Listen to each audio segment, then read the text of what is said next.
Hi mga kaluto, maggagawa pala Ice. tayo ng mais Sweet kunyelo.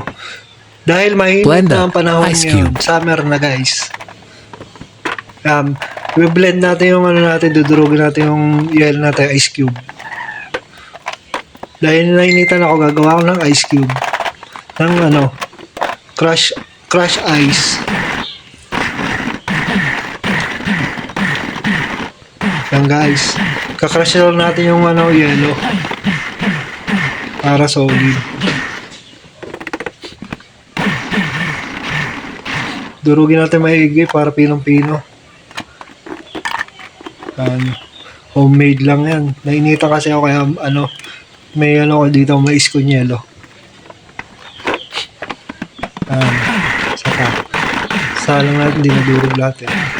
Masyadong marami. Guys, okay na guys. Buksan na natin yung mais. Crack sweet corn. Crack nga pala yan. Crack sweet corn nga pala yung ginamit ko dyan. Ano, kaysa bumili na ako ng isang lata. Dahil Sugar. lagyan ko asukal. Crack ice. Pagka asukal, lagyan ng yelo. Yan guys, lagyan natin yelo yan. Para solid. Yan o. Evaporated Yan milk. guys, lalagyan na ng gatas yan o. Evaporated, natapon pa.